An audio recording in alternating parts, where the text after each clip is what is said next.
ආයිබෝවන් අද අපි හදන්නේ මාළු ඩෙවල් එකක්. අද මම ඒකට ගත්තේ බල කෑලි. බලය තමයි අරගෙන මම පොඩි කෑලි මට අවශ්‍ය තරමට කැපුවා. ඔයගලන්ට අවශ්‍ය තරමට කපා ගන්න පුළුවන්. මම මේ දැන් ඉක්මන් කරගන්න ඕන නිසා මට මේක ඔයගලන්ට පෙන්වලත් නැති නිසා මම දැන් අනිත් ඒවා කපන්න කලින් මේක බදින්න ඕන නිසා මම ඔයගලන්ට මේ පෙන්වන්න පටන් ගත්තා. එතකොට අපි මේකට අවශ්‍ය ද්‍රව්‍ය විදිහට දානවා. අපි මේකට කහ කුඩු ස්වල්පයක්,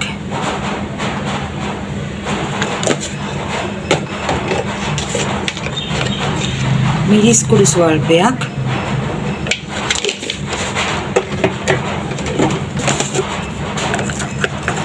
ගම්බිරිස් කුඩු ස්වල්පයක්,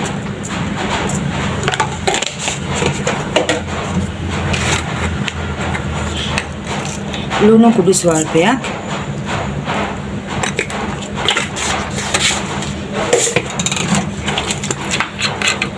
අපි මේකට විනාගිරි පොට්ටක් චූට්ටක් තේ හැඳි භාගයක් තේ හැන්දක් වගේ ප්‍රමාණයකට දාලම ටිකක් මේක අත ගාලා දැන් මම සීසන් කරන්නේ මොනවත් නැහැ.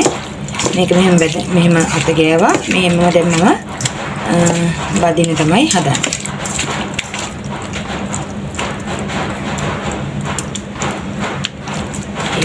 දැන් මම මේක බදින්න ලෑස්ති කරලා තාච්චියක් තියලා ගන්නවා. එච්චර තමයි මගේ වෙලාව.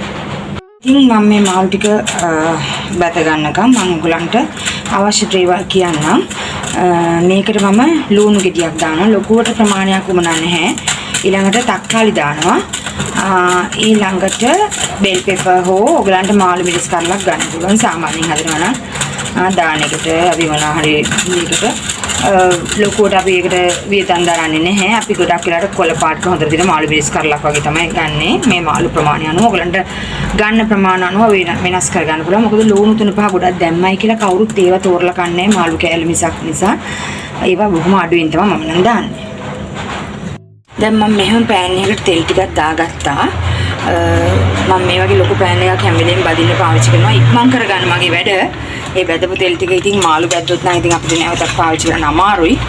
වම්බොට්ටු මොන හරි බැද්දොත් නම් ටිකක් තියාගන්න පුළුවන්. ලුණු බැද්දොත් මාළු බදින එක අමාරුයි. ඒත් ඉතින් මම මේක අද මට පරක්කු වෙන නිසා මම මේක මේ ආකාරයෙන් තෙල් දාගත්තා. මොකද එතකොට වැඩි ඉක්මන් නිසා. අර අපි තාච්චියේ ගැඹුරින් බදිනකට වඩා මෙහෙම පැත්තට බැද ගන්න එක ලේසි. මේක අපි රන්වන් පාට වෙනකම් හොඳට බැද ගන්න. දැන් මම ඔයගලන්ට මේ මාළු බදින එක පෙන්වන්න අවශ්‍ය නැහැ. ඔයගලන් හැමෝම දන්නවා මාළු ටික දැන් බැද ගන්න කොහොමද කියලා. මෙන්න මේ විදිහට මම මාළු ටික බැදගෙන තියෙනවා. ඊළඟට අපිට මෙතන තියෙනවා ඉඟුරු සුදු ලුණු පොඩි ඉඟුරු කෑල්ලක් මාළු වල තරමට පොඩ්ඩක් සුදු ලුණු 3-4ක් චොප් කරලා අරන් තියෙනවා. එක ලුණු ගෙඩි පොඩි දෙකක් මට කැමති විදිහට ඕලන් කැමති විදිහට මේක කලර් එක පේන විදිහට ඕන නම් එහෙමයි කොටු ඕන නම් එහෙම කපා ගත්තා. එක තක්කාලි ගෙඩියක් විතර ප්‍රමාණයක් මම කපා ගත්තා කොටු විදිහට. ඊළඟට මෙතන තියෙනවා මාළු මිරිස් කරලක් මම කැමති නිසා මේ විදිහට කපාගෙන රවුම් විදිහට. ඒ චමතරව අපිට ඕනවා කෑලි මිරිස් ටිකක්, ලුණු කුඩු, සෝයා සෝස්, තක්කාලි සෝස්, සීනි ස්වල්පයක්, ඔන්න ඔය වගේ දේවල් තමයි අපිට අවශ්‍ය වෙන්නේ. දැන් මේ එළවලු වෙනුවට මේ එළවලුත් එක්ක ඔයගලන්ට ඕන නම් ලීක්ස් වල සමහරට අපි කොළ ගත්තාම අර අල කෑල්ල ඉතුරු වෙනවනේ. ඒක හැඩයට කපලා දාන්නත් කැමති නම් පුළුවන් කනවා නම්. ඉතින් ඔය වගේ දැන් මේ මාළු මිරිස් කරලා වෙනුවට බෙල් පෙපර් දා ගන්න පුළුවන් කලර්ස් වලට. ඒ ඔයගලන් ඒක කැමති විදිහට කරන්න පුළුවන්. දැන් මේ එළවලු ටික දාන්න නැතුව මේ ඉඟුරු සුදු ලුණු දාලා සෝස් එක හදලා මිරිස් මේ මාළු ටික දාලා අපිට මේක කල් තියා ගන්න පුළුවන්. ඒක එතකොට අපි කොයි හරි යාගොඩ සෙට් එකක් යනකොට මේ වගේ හදලා අපිට ගෙනියන්න පුළුවන්. ඒක කිසි ගැටලුවක් නැතුව. ඉතින් මේ ඔන්න ඔය වගේ තමයි අපි මාළු ඩෙවල් එක අද හදන්නේ. එහෙනම් බලමු කොහොමද අපි හදන්නේ කියලා. දැන් අපි මේ අපිට අවශ්‍ය කරන සෝස් එක හදා ගන්න යන්නේ. මොකද අපි සමහරවිට බෝතල් වලින් දැම්මම බෝතල් වලින් වැඩිපුර හැලෙන්න පුළුවන්. එහෙම නැත්නම් අපිට ඒක හොයාගන්න බෑ. ඒ නිසා අපි මේ වගේ හැන්දක් කරගෙන මේකෙන් සෝස් හැඳි දෙකක් විතර තක්කාලි සෝස් දාගත්තා. ඊළඟට සෝයා සෝස් අපි මේ හැන්දෙම හැන්දි එකමාරක් වගේ වැටෙන්නේ නැතිනේ. ඒ වගේ ප්‍රමාණයක් දාගත්තා. ඊළඟට අපි මේකට සීනි ස්වල්පයක් දාගන්නවා.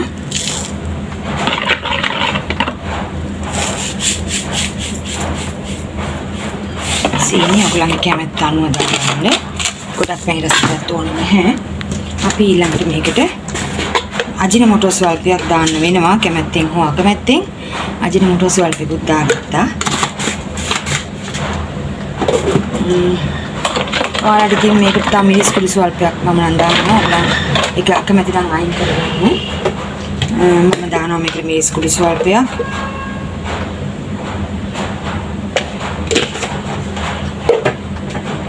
අපි කෑලි මිරිස් ටික දාමු තෙලට.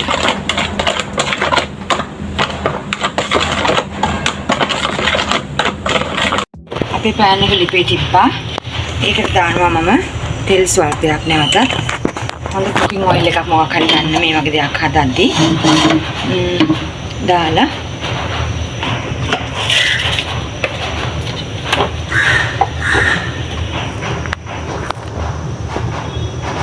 අපි ඒකට ඉඟුරු සුදු ලුණු ටික දානවා.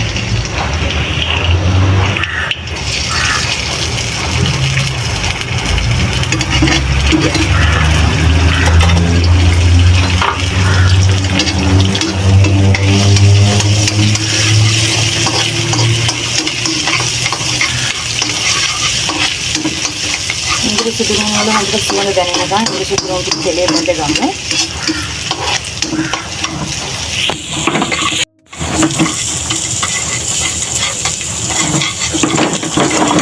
මගේ ලිපේ මේ පෑන් එක ඉතින් අතින් අල්ලගෙන මොනේ කරන්නේ.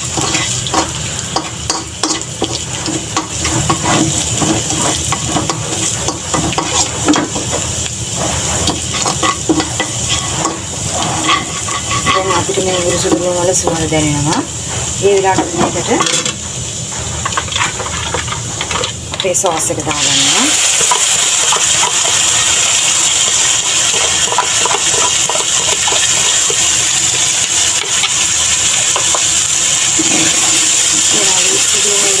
ගාම් වෙලා දැන් මේ සෝස් එකත් එක්ක හොඳට මේක උතුරනවා ඊට පස්සේ මේකට උතුරන්න ඇරලා අපි මේකට chili paste එකක් තියෙනවා ඔයගොල්ලන් හදපු chili paste එකක් දාගන්න මම මේකට කැරි මික්ස් වලට දාගන්නවා